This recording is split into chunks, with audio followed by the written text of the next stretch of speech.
Sipoc stands for Suppliers, Inputs, Process, Outputs, and Customers. It is a tool used to define process boundaries and capture customer and process requirements to scope an opportunity. The purpose of a Sipoc is to align our inputs to deliver what the customer requires from the process. It helps to identify any gaps in what our customers value and what we are delivering.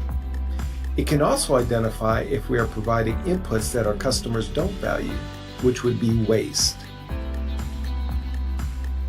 To create a Sipoc, we first start with the name of the process, including the first and last steps of the process. Then we list the outputs of the process. Next, we list the customers who can be either internal or external. Once we identify the customers, we identify their requirements. We are aligning our outputs to those requirements. Now we look at our inputs and who is supplying those inputs. And finally, we look at the requirements of the inputs.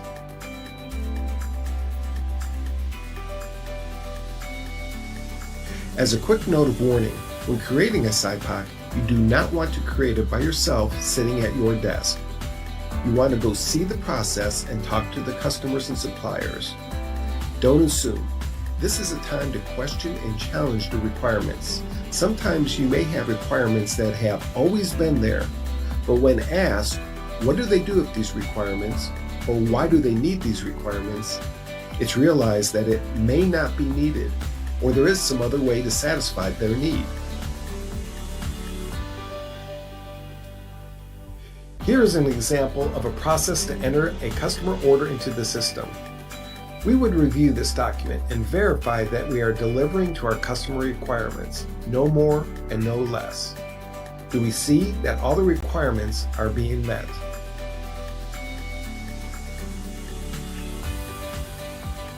Wrapping up, a Sipoc is a simple tool that helps you start a project by understanding the boundaries of your project and scoping the opportunity you have to improve. It will also assist in identifying the metrics required to keep your customers happy and can help verify who you need on your team and what resources are required.